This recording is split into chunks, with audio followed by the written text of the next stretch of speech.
What's up? This is Michael Vampire with Vampires Everywhere, and you're watching Eric live on the air.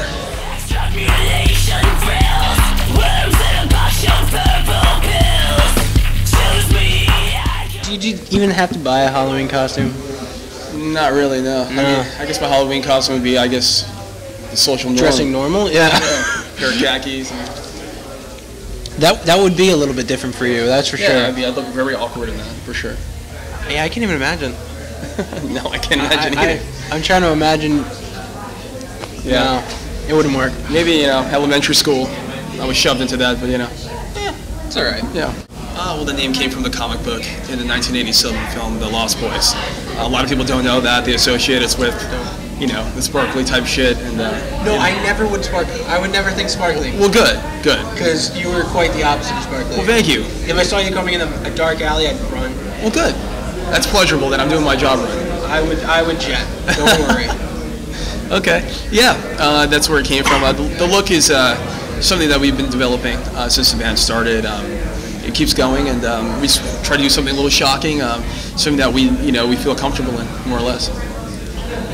When did you decide you were comfortable in that? I gotta ask you. Like, did you just wake up and you're like, I don't feel like I'm dressed. Like, why would you wear this? Well, I've always worn black. We actually got hooked up with one of the cooler places in LA that made some of our clothes for the tour and stuff like that. So, she does stuff for Zombie and Manson, so it was a good mix. A lot of people, if they saw you next to like Black Veil Brides, for instance, you'd be like, oh, those two, perfect match. Did you say that you guys would blend well? We've toured with them in the past. We did a Hot Topic tour with them. Blending well, we're two different styles of music. They have their own little thing going on. We have our own little thing. We're a lot darker and harder. Could we play together? For sure. They're doing great, so being associated with any act really that is doing great, yeah, sure, why not? Yeah, I mean, to be honest, the crowd response has been amazing. Some people that have never seen us before, I mean, it's different variations of crowd size, but our blend of music is a lot different than pop punk or metalcore, what we used to do. Or we're out of that realm completely. So we're kind of a fresh breath of air for everyone coming out that wants something dark. So. Yeah. So how big is the biggest crowd been for you guys? We played main stage in Las Vegas, Mandalay Bay. I mean, you couldn't see the ground. Yeah. So just a sea of people. That was really cool. Were they all like into it hardcore? Yes. I mean, some of them were like, "Who is that?" Yeah. But after we covered Nirvana, so everyone kind of gets into it after that, and it's like, "Oh, okay." So yeah, it was great. Crowd response has been amazing. Do you take offense that when people are just like, "Oh, who's that?" Or is it just like, "All right, hopefully one new fan"? I'm nobody special. I'm no different than you. I'm just doing what I love. I think a lot of people know you before they know me. Maybe, but it's just a matter of doing what I love. I really don't care how many people are there, as long as I can get my message across. That's all that counts at this point. Yeah.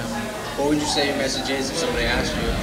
Well, I'm kind of just trying to get myself out there. The last record was more contrived, clusterfuck, if you will, metaphor for nothing. And this one's more of like who I am, my beliefs in religion, social climbing, love, all that kind of stuff that I've never talked about. So I'm telling people who I am every day on stage, and it's pretty cool. I mean, that's the first time I've ever done that in my career. How long have you guys been in the band for? I'd say about 2 years. We changed the lineup quite a few times. It happens. We got something that's looking pretty good right now that's possibly going to stick, and we all get along really well, and it's just going really well with this lineup so far. Yeah. Good. When you hear Van's Warped Tour, what do you think of? I think of my childhood, NoFX, Pennywise, me in the mosh pit getting my butt kicked. When I got here, it's a lot different than it was in 2003. That's for sure. There's no bro him. There's no extra large dudes with muscles kicking the crap out of each other. Yeah. It's more. There's more girls than I expected. Nothing wrong with that. Really? Nothing wrong with that. I'm sure you're fine. I'm fine with that. But yeah, it's a lot different. But other than that, yeah, I'd say seeing Fat Mike up there going nuts and watching Pennywise and stuff like that. Yeah. What's in the future for you guys? We got a couple tours coming up. I can't announce quite yet. You know how that crap works. But we have a new music video that just came out. Drug of Choice. Robbie Starbuck did it. Great producer. I should definitely check that out. And we're just going to keep selling our new record that just came out, Hellbound and Heartless. So that's what we're up to right now. All right, man. Well, thanks for your time. Thank you. I appreciate it.